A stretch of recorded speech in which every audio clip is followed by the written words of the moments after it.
Ave Maria. ഞാൻ Elizabeth Antony, തിരുവനന്തപുരത്താണ് താമസം. ഞാൻ ആദ്യമായിട്ട് ഉടമ്പടി എടുത്തത് ജൂൺ 13 2022 എൻ്റെ ബ്രദർ മുഖേനയാണ് ഞാൻ ഉടമ്പടിയെ പറ്റി അറിഞ്ഞത്. ആദ്യം എനിക്കും ഹസ്ബൻഡിനും വളരെ സീരിയസ് ആയി 2021 കോവിഡ് ബാധിച്ച് എനിക്ക് ഒത്തിരി സീരിയസ് ആയിപ്പോയി. എൻ്റെ ബ്രദർ ഉടമ്പടി എടുത്ത ആളായിരുന്നു. എൻ്റെ ബ്രദറും സഹോദരിമാരും എനിക്ക് വേണ്ടി വീഡിയോ കോളിലൂടെ പ്രാർത്ഥിച്ച്, ബ്രദർ നെറ്റിയിൽ ഉടമ്പടി എടുത്ത ആളായതുകൊണ്ട് നെറ്റിയിൽ തൈലം പൂശിയിട്ടൊക്കെയാണ് പ്രാർത്ഥിച്ചുകൊണ്ടിരുന്നത്. അതിശയമായ വിധം എനിക്ക് ഒത്തിരി സീരിയസ് ആയിട്ടിരുന്ന എനിക്ക് യാതൊരു സൈഡ് എഫക്ട്സും ഇല്ലാതെ ഒത്തിരി സീരിയസ് ആയിരുന്നു. 48% മാത്രമേ എൻ്റെ ലങ്സ് കപ്പാസിറ്റി ഉണ്ടായിരുന്നുള്ളൂ. അമ്മ മാതാവിൻ്റെ മധ്യസ്ഥത കൊണ്ട് എൻ്റെ ബ്രദർ അന്ന് ഉടമ്പടി എടുത്ത് തൈലം നെറ്റിയിൽ പൂശി വീഡിയോ കോളിലൂടെ പ്രാർത്ഥിച്ച് അത്ഭുതകരമായ വിധം എനിക്ക് ഒരു സൈഡ് എഫക്ട്സും ഇല്ലാതെ ഞാൻ കോവിഡിൽ നിന്ന് പുറത്തു വന്നു. അതേസമയം എൻ്റെ ഹസ്ബൻഡിനാണെങ്കിൽ ഒരുപാട് കോംപ്ലിക്കേഷൻസോട് കൂടിയാണ്. പ്രാർത്ഥനയിലൊന്നും വിശ്വാസമില്ല, ദൈവത്തിലും വിശ്വാസമില്ലാത്ത ആളാണ് അദ്ദേഹം. പ്രാർത്ഥിക്കുമ്പോഴെല്ലാം എൽസി പ്രാർത്ഥിച്ചോ എന്ന് എന്നോട് പറയും. എന്തായാലും അദ്ദേഹവും കോവിഡിൽ നിന്ന് പൂർണ്ണ നെഗറ്റീവായി പുറത്തു വന്നു. അങ്ങനെ ബ്രദറിൻ്റെ നിർദ്ദേശപ്രകാരമാണ് ഞാൻ ജൂണിൽ നമ്മൾ നാട്ടിലേക്ക് തിരിച്ചു വന്നപ്പോൾ ഉടമ്പടി എടുത്തത്. എൻ്റെ ഹസ്ബൻഡിന് തീർത്തും ആ കോവിഡിന് ശേഷം സെൽഫ് കോൺഫിഡൻസ് മൊത്തം നഷ്ടപ്പെട്ടു. കാല് രണ്ടും തളർച്ച വന്നതുപോലെയായി. അങ്ങനെയാണ് പൊളിറ്റിക്സിൽ നിന്ന് റിട്ടയർമെൻ്റ് എടുത്ത് നാട്ടിലേക്ക് തിരിച്ചു പോകുന്നത്. അങ്ങനെ തീരുമാനമെടുത്ത് എന്തായാലും ഞാൻ ഉടമ്പടി എടുത്ത് പ്രാർത്ഥിക്കാൻ തുടങ്ങി. അദ്ദേഹത്തിന് ഒട്ടും ദൈവവിശ്വാസം ഒന്നുമില്ല. ഞാൻ പ്രാർത്ഥിച്ചുകൊണ്ടേയിരുന്നു. ആദ്യത്തെ 8 മാസത്തേക്ക് ഒന്നും ഒരു നിയോഗം പോലും നടന്നില്ല. എനിക്ക് ഒത്തിരി ദുഃഖമായിരുന്നു. എല്ലാവർക്കും ഞാൻ സാക്ഷിയെല്ലാം വായിക്കുകയും ചെയ്യും, ഓൺലൈനിലൂടെ കേൾക്കുകയും ചെയ്യും. എല്ലാവർക്കും അമ്മയുടെ അനുഭൂതിയും അതെല്ലാം അനുഭവിക്കാനെല്ലാം സാധിച്ചിട്ടുണ്ട്. എനിക്ക് മാത്രം ഒന്നും സാധിക്കുന്നില്ല, ഒന്നും കിട്ടിയില്ല. എനിക്ക് ഭയങ്കര സങ്കടമായി. ഞാൻ പറഞ്ഞു, ഇതെന്താണ്? ഈ ആൾക്കാരെല്ലാം ഈ ഉടമ്പടി എടുത്ത ഉടനെ അമ്മയെ കാണാനും ജനൽ വഴി കാണാനും വെളിച്ചം കാണാനും ഒക്കെ സാധിച്ചു. ഇത് പറയണത് വല്ല ഉടായിപ്പുമായിരിക്കും. അല്ലാതെ ഈ ബഹുമാനപ്പെട്ട ജോസഫ് അച്ഛൻ പോലും അദ്ദേഹത്തിൻ്റെ ഒരു ജന്മം മൊത്തം മാതാവിന് വേണ്ടി ഒഴിഞ്ഞു വെച്ചതിന് ശേഷമാണ് അമ്മയെ ആൾത്താരയിൽ ദർശിച്ചത്. ഈ ആൾക്കാരെല്ലാം പറയുന്നത് ചുമ്മാ ഉടായിപ്പാണെന്നാണ് ഞാൻ ആദ്യം വിചാരിച്ചത്. എന്താണേലും ഞാൻ ബൈബിള് വായിക്കും, ഉടമ്പടി പ്രകാരമുള്ള എല്ലാ കാര്യങ്ങളും ഞാൻ കൃത്യമായിട്ട് ചെയ്തുകൊണ്ടിരുന്നു. എന്നിട്ടും എൻ്റെ ഉടമ്പടിയിലുള്ള നിയോഗം എന്താ സാധിക്കാത്തതെന്നുള്ള ഓർത്തിട്ട് എനിക്ക് വളരെ സങ്കടം തോന്നി. അങ്ങനെ ഇരിക്കുമ്പോഴാണ് ഞാൻ എല്ലാ ചൊവ്വാഴ്ചയും അച്ഛൻ്റെ ഈ ചൊവ്വാഴ്ചകളിലുള്ള ഉടമ്പടി ധ്യാനം ഓൺലൈൻ ഞാൻ എല്ലാം അറ്റൻഡ് ചെയ്യും. ഒരു ധ്യാനത്തിൽ അച്ഛൻ പറഞ്ഞു, എല്ലാവരും ഉടമ്പടി എടുക്കും, പക്ഷേ ദൈവം അത് സ്വീകരിക്കണമുണ്ടോ ഇല്ലയോ എന്നുള്ളത് നിങ്ങൾ പരിശോധിക്കണം. അപ്പം ഞാൻ വിചാരിച്ചു, മഹാഭാവി എൻ്റെ നിയോഗം ദൈവം സ്വീകരിച്ചില്ല, അല്ലെങ്കിൽ ഉടമ്പടിയും സ്വീകരിച്ചിട്ടില്ല, അതുകൊണ്ടാണ് എന്ന് വിചാരിച്ചിട്ട് ഞാൻ എന്നും 5:30 ആകുമ്പോൾ പ്രത്യക്ഷീകരണ പ്രാർത്ഥിക്കാനായിട്ട് തുടങ്ങുമായിരുന്നു. അപ്പോൾ ഞാൻ വിചാരിച്ചു എൻ്റെ മനസ്സിൽ, എൻ്റെ ഉടമ്പടി ദൈവം സ്വീകരിച്ചില്ലെങ്കിൽ പിന്നെ ഞാൻ എന്തിനീ പ്രത്യക്ഷീകരണ പ്രാർത്ഥന ചെല്ലുന്നത് എന്ന് വിചാരിച്ചിട്ട് ഞാൻ ബൈബിൾ എടുത്ത് വായിക്കാൻ തുടങ്ങി. അപ്പോഴെൻ്റെ ചെവിയിൽ 2 സാമുവേൽ 23:5 ആരോ വിസ്പർ ചെയ്യുന്നത് പോലെയാണ് എനിക്ക് തോന്നിയത്. മെയിൽ വോയിസ് ആണോ ഫീമെയിൽ വോയിസ് ആണോ എന്ന് എനിക്കറിയില്ല. രണ്ട് ചെവിയിലും മാറി മാറി 2 സാമുവേൽ 23:5 എന്നിങ്ങനെ റിപ്പീറ്റായിട്ട് വിസ്പർ ചെയ്തു. അപ്പം ഞാൻ ബൈബിള് കയ്യിലുണ്ടായിരുന്നത് കൊണ്ട് ഉടനെ തന്നെ ഞാനത് എടുത്ത് വായിച്ചപ്പോൾ എനിക്ക് കിട്ടിയ വചനം, അവിടുന്ന് എന്നോട് ശാശ്വതമായ ഉടമ്പടി ചെയ്തിരിക്കുന്നു, സുരക്ഷിതമായി സംവിധാനം ചെയ്ത ഉടമ്പടി. അവിടുന്ന് എൻ്റെ രക്ഷയും അഭിലാഷവും സാധിച്ചു തരും. അപ്പോഴെനിക്ക് ഉറപ്പായി ദൈവം എൻ്റെ ഉടമ്പടി സ്വീകരിച്ചു. അതിന് എന്താണെന്ന്, അതിനുള്ള എൻ്റെ കാര്യങ്ങളെല്ലാം നടന്നു കിട്ടാനുള്ള കാലതാമസം എന്താണെന്ന് ഞാൻ പരിശോധിക്കണം. അതാണ് എനിക്ക് അപ്പോഴ് കിട്ടിയത്. ഉടനെ ഞാൻ വളരെ ഉത്സാഹത്തോടെ പ്രത്യക്ഷീകരണ പ്രാർത്ഥനയും അതുപോലെ രോഗീ സന്ദർശനങ്ങളും ജീവകാരുണ്യ പ്രവർത്തനങ്ങളും എല്ലാം കുറച്ചുകൂടെ ഉത്സാഹത്തോടെ ചെയ്യാനൊക്കെ തുടങ്ങി. അപ്പോൾ 8 മാസം കഴിഞ്ഞു. ഞാൻ നിരാശയിലിരുന്നത് കൊണ്ട് ഉടമ്പടി ഒന്നും പുതുക്കിയില്ല. ഉടനെ തന്നെ ഞാൻ വന്ന് ഫെബ്രുവരിയിൽ ഉടമ്പടി പുതുക്കിയതിന് ശേഷം അതിന് അച്ഛൻ്റെ എല്ലാ ധ്യാനവും ഓൺലൈൻ ഞാനിങ്ങനെ വളരെ ശ്രദ്ധയോടെ എല്ലാം ഞാൻ ഓൺലൈൻ ഞാൻ അറ്റൻഡ് ചെയ്യും. അതിലൊരു കാര്യത്തിൽ അച്ഛൻ പറഞ്ഞു, എല്ലാവരും 1 മാസത്തിൽ 2 പ്രാവശ്യം കുമ്പസാരിക്കണം. ഞാൻ കുമ്പസാരിക്കാതെയാണ് പരിശുദ്ധ കുർബാന സ്വീകരിച്ചുകൊണ്ടിരുന്നത്. ഒരിക്കൽ 2 വർഷം മുമ്പ് ഒരു കുമ്പസാര കോൺട്രവേഴ്സിയൊക്കെ വന്നപ്പോൾ എനിക്ക് അച്ഛന്മാരെ പറ്റിയൊക്കെ പുച്ഛമായി. പിന്നെ ഞാൻ കുമ്പസാരിക്കാനൊന്നും കൂട്ടാക്കാതെ ഞാൻ എല്ലാ പ്രേക്ഷിത വേലയൊക്കെ കൃത്യമായിട്ട് ചെയ്തെങ്കിലും എനിക്ക് അച്ഛൻ അങ്ങനെ പറഞ്ഞു, എല്ലാവരും 1 മാസത്തിൽ 2 പ്രാവശ്യമെങ്കിലും കുമ്പസാരിക്കണമെന്ന്. അപ്പോൾ ഞാൻ വേഗം പോയി കുമ്പസാരിച്ച് പരിശുദ്ധ കുർബാനയൊക്കെ സ്വീകരിച്ച് എനിക്ക് എന്തൊക്കെയാണ് സ്പിരിച്വലായിട്ടുള്ള കുറവുകളെന്നുള്ളത് എല്ലാം ഞാനിങ്ങനെ പരിശോധിച്ച് ഉടനെ തന്നെ ഒത്തിരി മാറ്റം സംഭവിച്ചു. എൻ്റെ ഹസ്ബൻഡിന് ദൈവവിശ്വാസമൊന്നുമില്ല. കാലിൻ്റെ ആരെങ്കിലും കയ്യിൽ പിടിച്ചുകൊണ്ട് നടന്നില്ലെങ്കിൽ അദ്ദേഹത്തിന് ക്രൗഡിനകത്തോടെ ഒന്നും പോകാനൊന്നും പറ്റില്ല. തളർന്ന് കാലൊന്ന് പതുക്കെ ഒന്ന് വേച്ചാൽ മതി, അപ്പോഴും വീഴും. അല്ലാതെ തന്നെ തലചുറ്റി വീഴും. എന്താ റീസൺ ഒന്നും അറിഞ്ഞുകൂടാ. അപ്പോൾ സെൽഫ് കോൺഫിഡൻസ് മൊത്തം പോയി. ഞാൻ അപ്പോഴാണ് എനിക്ക് പരിശുദ്ധ അമ്മ എനിക്ക് ദർശനമൊന്നും തന്നില്ലെങ്കിലും എനിക്ക് തക്ക സമയത്ത് വചനം തരും. അങ്ങനെ 1 കൊറിന്തോസ് 7:13 മുതൽ 15 വരെയുള്ള വചനം അമ്മ തന്നു. ഏതെങ്കിലും അവിശ്വാസിയായ ഭർത്താവിന് വിശ്വാസിയായ ഭാര്യ ഉണ്ടെങ്കിൽ അവിശ്വാസിയായ ഭർത്താവ് വിശ്വാസിയായ ഭാര്യ മുഖേന ശുദ്ധീകരിക്കപ്പെടും. അതുകൂടാതെ എനിക്ക് വേറെയും വചനം തന്നു. ഭാര്യയും ഭർത്താവും ഏക ശരീരമാണ്. കർത്താവ് അങ്ങനെയും പറഞ്ഞിട്ടുണ്ട്. അപ്പം ഞാൻ വിശ്വസിച്ച് എൻ്റെ കാലിൽ വിശ്വാസ പ്രമാണം ചൊല്ലി മത്തായി 19:6 ഭാര്യയും ഭർത്താവും ഏക ശരീരമാണ്. കർത്താവേ, എൻ്റെ ഭർത്താവ് അവിശ്വാസിയാണ്, ആ അവിശ്വാസം പരിഹരിച്ച് എൻ്റെ ഭർത്താവിൻ്റെ കാലിന് സ്വാധീനം കൊടുക്കണം.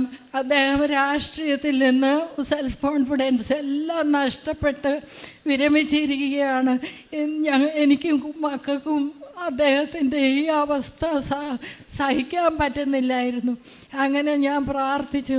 എന്തായാലും ഈ കഴിഞ്ഞ 15-ാം തീയതി അദ്ദേഹത്തിന് അത്ഭുതകരമായ വിധം വീണ്ടും വർക്കിംഗ് കമ്മിറ്റിയിലോട്ട് തിരഞ്ഞെടുക്കപ്പെട്ടപ്പോൾ അത് സ്വീകരിച്ചു. സെൽഫ് കോൺഫിഡൻസ് തിരിച്ചു വന്നു. തനിയെ യാത്ര ചെയ്ത് 15-ാം തീയതി ഹൈദരാബാദിലെ വർക്കിംഗ് കമ്മിറ്റി മീറ്റിംഗ് പങ്കെടുത്തിട്ട് തനിയെ തിരിച്ചും വന്നു. അതിന് ഞാൻ പരിശുദ്ധ അമ്മയോട് ഒത്തിരി നന്ദി, ആവേ മരിയ, ഈശോയ്ക്കും ഒത്തിരി നന്ദി. പിന്നെ എൻ്റെ മൂത്ത മകൻ രാഷ്ട്രീയത്തിൽ ജോയിൻ ചെയ്യണമെന്ന് അവൻ്റെ വലിയ സ്വപ്നമായിരുന്നു. അപ്പോൾ അവൻ എൻജിനീയറിങ് ഗ്രാജുവേഷൻ ഫർദർ സ്റ്റഡീസിന് വേണ്ടി സ്റ്റാൻഫോർഡ് യൂണിവേഴ്സിറ്റിയിൽ പോയി. അവിടെ അവൻ പഠിച്ച് പഠിത്തം എല്ലാം കഴിഞ്ഞപ്പോൾ അവൻ അവിടെ നല്ല ജോലിയൊക്കെ കിട്ടിയതാണ്. പക്ഷേ അവന് രാഷ്ട്രീയത്തിൽ താല്പര്യമുള്ളത് കൊണ്ട് തിരിച്ചു വന്നു. പക്ഷേ അവന് രാഷ്ട്രീയത്തിൽ എൻട്രി ചെയ്യാനുള്ള തടസ്സം മാറ്റാനാണ് ഞാൻ രണ്ടാമത്തെ നിയോഗം വെച്ചത്. അവരുടെ വർക്കിംഗ് കമ്മിറ്റിയിൽ ചിന്തൻ ശിബിറിൽ മക്കൾ രാഷ്ട്രീയത്തിനെതിരായി അവർ പ്രമേയം പാസ്സാക്കി. ദാറ്റ് മീൻസ് എൻ്റെ 2 മക്കൾക്കും എത്ര ആഗ്രഹിച്ചാലും അവർക്ക് പൊളിറ്റിക്സിൽ എൻട്രി ചെയ്യാൻ പറ്റില്ല എന്നുള്ള തടസ്സമാണ്. എൻ്റെ ഹസ്ബൻഡ് ആണെങ്കിൽ ഒന്നും അതിന് വേണ്ടി പരിശ്രമിക്കുകയോ മക്കൾക്ക് വേണ്ടി ഒരു കാര്യവും ചെയ്തു കൊടുക്കില്ല. അപ്പോൾ അങ്ങനെ ഇരുന്നപ്പോൾ ഞാൻ നിയോഗം വെച്ചു അമ്മയുടെ അടുത്ത്. എനിക്ക് അറിഞ്ഞുകൂടാ, നമ്മളാരും പ്രതീക്ഷിക്കാത്ത രീതിയിലാണ് കാര്യങ്ങൾ പോയത്. പെട്ടെന്ന് ഒരു BBC കോൺട്രവേഴ്സി വരികയും അത് ഭയങ്കരമായിട്ടങ്ങ് ഒത്തിരി സോഷ്യൽ മീഡിയ വഴി നമ്മളെല്ലാം ഒരുപാട് പ്രശ്നങ്ങളൊക്കെ ആയി. ഞാൻ അമ്മയോട് പറഞ്ഞു, മാതാവേ എല്ലാം കൈവിട്ട് പോയോ, എനിക്ക് ഇനി എന്താ, അമ്മയ്ക്ക് മാത്രമേ ഞങ്ങളെ രക്ഷിക്കാൻ പറ്റുള്ളൂ. എൻ്റെ മകൻ്റെ ഏറ്റവും വലിയ സ്വപ്നമാണ് അവന് രാഷ്ട്രീയത്തിൽ എൻട്രി ചെയ്യുക എന്നുള്ളത്. എല്ലാവർക്കും അറിയാമല്ലോ അമ്മമാരെത്രയാണ് മക്കളുടെ സ്വപ്നം സാക്ഷാത്കരിക്കാനായിട്ട് അത്. എനിക്ക് ഒന്നും ചെയ്യാൻ പറ്റില്ല. ഞാൻ അമ്മയോട് കരഞ്ഞ് പറഞ്ഞു, എൻ്റെ മകൻ്റെ ഭാവി, അവനിപ്പോൾ 39 വയസ്സായി, അവനൊന്നും ഇത്രയും വിദ്യാഭ്യാസവും എല്ലാവരുടെയും ഒരു മകന് അവൻ്റെ ആഗ്രഹം സാധിക്കുന്നില്ല. ഞാൻ അമ്മയോട് ഒത്തിരി കരഞ്ഞ് പറഞ്ഞു. ഞാൻ സങ്കടപ്പെട്ട് ഇവിടെ അപ്പോഴവൻ എന്നെ വിളിച്ചേച്ച് പറഞ്ഞു, അമ്മ എന്നെ PMOയിൽ നിന്ന് വിളിച്ചിട്ടുണ്ട്, അവരെന്നോട് BJPയിൽ ചേരാനായിട്ടാണ് പറഞ്ഞത്. BJPയിൽ ചേർന്നാൽ നിനക്ക് ഒരുപാട് അവസരങ്ങൾ ഉണ്ടാകുമെന്ന്. അപ്പം നമ്മൾ വിശ്വസിക്കുന്നത് കോൺഗ്രസ് പാർട്ടിയിലാണ്, നമ്മൾ ജീവിച്ചതും ആ പാർട്ടിയിലാണ്. അങ്ങനെ BJPയിലേക്ക് പോകുന്ന കാര്യം ആലോചിക്കാൻ പോലും വയ്യ. ഞാനിവിടെ വന്ന് അമ്മയോട് ആലോചന ചോദിക്കാനായിട്ട് ഇവിടെ വന്ന് ബഹുമാനപ്പെട്ട ജോസഫ് അച്ഛൻ്റെ അടുത്ത് തുണ്ട് കൊടുത്തു. അച്ഛൻ അമ്മയുടെ കാൽക്കിൽ തുണ്ട് വെച്ച് പ്രാർത്ഥിച്ചിട്ട് പറഞ്ഞു, അവൻ തിരിച്ചു വരാൻ പ്രാർത്ഥിക്കണ്ട, അവന് അവിടെ നല്ലൊരു ഭാവി അമ്മ കാണിച്ചു തരുന്നുണ്ട് എന്ന്. ഉടനെ തന്നെ എൻ്റെ മനസ്സ് അമ്മ മാറ്റി തന്നു. BJPയോടുള്ള എല്ലാ വെറുപ്പും അറപ്പും ദേഷ്യവും എല്ലാം അമ്മ ഓൺ ദ സ്പോട്ട് മാറ്റി എനിക്ക് വേറെ ഒരു ഹൃദയം തന്നു. അവനെ അംഗീകരിക്കാനൊക്കെ ഉള്ള ഒരു മനസ്സ് ഞാൻ തന്നു. പക്ഷേ എൻ്റെ വീട്ടിലേക്ക് ഞാൻ കയറി ചെല്ലുമ്പോൾ എൻ്റെ വീട്ടുകാരോട് എന്താണ് പറയണത്? എൻ്റെ ഹസ്ബൻഡിന് വലിയ ഷോക്കായിരിക്കും. ഞാൻ ഒന്നും മിണ്ടാതെ വീട്ടിൽ പോയി. 4 ദിവസം കഴിഞ്ഞപ്പോൾ ചാനലിലൂടെ അവൻ BJPയിൽ ചേർന്ന വിവരം അറിഞ്ഞു. ഹസ്ബൻഡിന് വലിയ ഷോക്കായി. ഞാൻ അമ്മയോട് ഇവിടുന്നേ പറഞ്ഞിട്ടാണ് പോയത്, അമ്മ ഞാൻ എൻ്റെ വീട്ടിലേക്ക് പോവുക, അമ്മ പറഞ്ഞത് പ്രകാരം കാര്യങ്ങൾ എനിക്ക് അത് തന്നെ ഞാൻ ഒരു പരാതിയില്ലാതെ ഞാൻ ഏറ്റെടുക്കുക. അമ്മ എൻ്റെ വീട്ടിലെ ക്രമസമാധാന നിലയും കൂടി കൈകാര്യം ചെയ്തേക്കണമെന്ന്. എൻ്റെ ഹസ്ബൻഡിന് വലിയ ഷോക്കായിരുന്നു അത്. എങ്കിലും വളരെ സൗമ്യതയോടെ തന്നെ അദ്ദേഹം ആ സിറ്റുവേഷൻ തരണം ചെയ്തു. എൻ്റെ മകൻ വീട്ടിലോട്ട് അതിന് ശേഷം വരുമ്പോൾ വല്ല പൊട്ടിത്തെറിയോ ഉണ്ടാകുമോ എന്നുള്ളതൊക്കെ ഓർത്ത് എനിക്ക് വലിയ ഭയമായിരുന്നു. പക്ഷേ പരിശുദ്ധ അമ്മ എല്ലാവരുടെയും മനസ്സ് കൂൾ ഡൗൺ ചെയ്ത് അമ്മ സൗമ്യമായിട്ട് സംസാരിക്കാനുള്ള ഒരു അവസരമായിരുന്നു വീട്ടിലുണ്ടായിരുന്നത്. സമാധാനത്തിൻ്റെ അമ്മയാണ്, സമാധാനത്തിൻ്റെ രാജ്ഞിയായ അമ്മ. എൻ്റെ വീട്ടിൽ എൻ്റെ മകൻ വേറെ ഒരു പൊളിറ്റിക്സിൽ എൻട്രി ചെയ്തതിന് ശേഷം വീട്ടിൽ വന്നപ്പോൾ എല്ലാ കാര്യങ്ങളും സൗമ്യമായിട്ട് കാര്യങ്ങൾ കഴിഞ്ഞു. വീട്ടിൽ രാഷ്ട്രീയം ഒഴിച്ച് എൻ്റെ ഹസ്ബൻഡ് പറഞ്ഞു, മോനെ പപ്പ നീ വീട്ടിൽ വരുന്നതിനോട് ഒരു എതിരുമില്ല, പക്ഷേ പക്ഷേ രാഷ്ട്രീയം മാത്രം ആരും വീട്ടിൽ സംസാരിക്കാൻ പാടില്ല, കുടുംബകാര്യങ്ങൾ മാത്രം. അങ്ങനെ ഒരു കാര്യമായി. ഇപ്പോൾ അവൻ 2 പ്രാവശ്യവും വന്നു. അവനോട് ഒരു വൈരാഗ്യവും വിരോധവും ഒന്നും ഇല്ലാത്ത രീതിയിൽ തന്നെ എല്ലാവരും അവനോട് പെരുമാറുന്നുണ്ട്. വീട്ടിൽ അവനെ ഒറ്റപ്പെടുത്തിയിട്ടുമില്ല. അവനിപ്പോൾ വളരെ ഹാപ്പിയാണ്. അങ്ങനെ അമ്മ എൻ്റെ മകൻ്റെ ഒരു തലമുറയുടെ കാലയളവാണ് അമ്മ സമയം ചുരുക്കി തന്ന് അവൻ രാഷ്ട്രീയത്തിൽ ജോയിൻ ചെയ്തു. പരിശുദ്ധ അമ്മയ്ക്ക് 1000 നന്ദി. പിന്നെ ഇത് രണ്ടും ഞാൻ എൻ്റെ നിയോഗം വച്ചിരുന്ന കാര്യങ്ങളാണ്. പിന്നെ എനിക്ക് 3-4 വർഷമായിട്ട്, കുറേ വർഷമായിട്ട് എനിക്ക് പെടലി വേദനയും നടുവേദനയും ഉണ്ടായിരുന്നു. ഒരുപാട് ഫിസിയോതെറാപ്പിയും പിഴിച്ചിലും കിഴിയൊക്കെ ചെയ്തതാണ്. പക്ഷേ എനിക്കത് മാറുന്നില്ല. ഇടയ്ക്കിടയ്ക്ക് അത് വളരെ സിവിയറാകും. അപ്പം ഒരു ദിവസം ഞാൻ ഉടമ്പടി ധ്യാനത്തിൽ ഇങ്ങനെ ഓൺലൈനാണ് ഞാൻ എല്ലാം അറ്റൻഡ് ചെയ്യുന്നത്. അപ്പോൾ അച്ഛൻ പറഞ്ഞു വേദനയുള്ളവിടത്തെല്ലാം കൈവച്ച് പ്രാർത്ഥിക്കണമെന്ന്. ഞാൻ അങ്ങനെ കൈവച്ച് അച്ഛൻ പ്രാർത്ഥിച്ചുകൊണ്ടിരുന്നതിനിടയ്ക്ക് എപ്പോഴോ ഞാൻ അറിയാതെ തന്നെ എൻ്റെ ആ വേദന മാറിക്കിട്ടി. ഇപ്പോഴെനിക്ക് 2-3 മാസമായിട്ട് ആ വേദനയില്ല. പിന്നെ ഞാൻ പ്രേക്ഷിത വേല ചെയ്യാനായിട്ട് പോകുന്ന ഇടത്ത് ഈ വയസ്സായ കിടപ്പായിട്ടുള്ള ആൾക്കാരെ ചെന്ന് സന്ദർശിക്കും.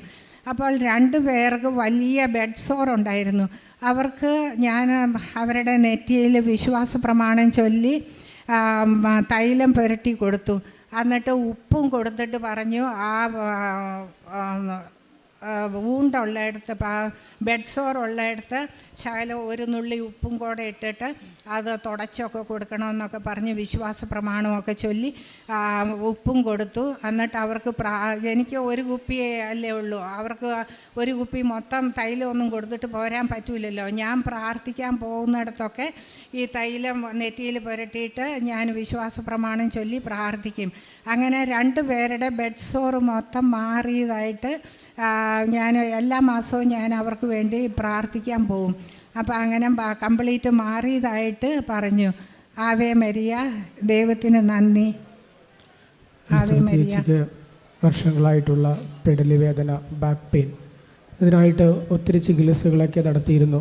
എങ്കിലും മാറാതിരുന്നത് ഉടമ്പടിയിൽ വെച്ച് നിയോഗം വെച്ച് പ്രാർത്ഥിച്ചു കഴിഞ്ഞപ്പോൾ, നേർച്ച വസ്തുക്കൾ ഉപയോഗിച്ച് പ്രാർത്ഥിച്ചപ്പോൾ സൗഖ്യം ലഭിക്കുകയാണ്. എഫേസ്യസ് 2:8 വിശ്വാസം വഴി കൃപയാലാണ് നിങ്ങൾ രക്ഷപ്പെട്ടത്. അത് നിങ്ങൾ നേടിയെടുത്തതല്ല, അത് ദൈവത്തിൻ്റെ ദാനമാണ്. അതോടൊപ്പം തന്നെ കുടുംബത്തിൻ്റെ ആവശ്യങ്ങൾ, മക്കൾക്ക് വേണ്ടിയുള്ള പ്രാർത്ഥനകൾ, ഇതെല്ലാം കർത്താവ് സ്വീകരിക്കുന്നു. ഉടമ്പടിയിൽ നിൽക്കുമ്പോൾ നമ്മൾ ദൈവത്തിൻ്റെ സ്വന്തം ജനമായി മാറുകയാണ്. ഉടമ്പടിയിൽ നമ്മൾ കർത്താവിൻ്റെ വചനമാണ് പാലിക്കുന്നത്. കർത്താവിൻ്റെ വചനം പാലിക്കുന്നവർ ദൈവത്തിൻ്റെ സ്വന്തമായിട്ട് മാറുകയാണ്. നമ്മൾ ദൈവത്തിൻ്റെ സ്വന്തമാകുമ്പോൾ ദൈവം നമ്മോട് കൂടെ വന്ന് നമുക്ക് വേണ്ടി പ്രവർത്തിക്കുന്നു. പരിശുദ്ധ അമ്മയിലൂടെ ദൈവം ഈ സഹോദരിക്കും കുടുംബത്തിനും നൽകിയ അനുഗ്രഹങ്ങൾക്ക് കൈയടിച്ച് നമുക്ക് ദൈവത്തെ മഹത്വപ്പെടുത്താം. യേശുവേ നന്ദി, യേശുവേ സ്തോത്രം, യേശുവേ ആരാധന.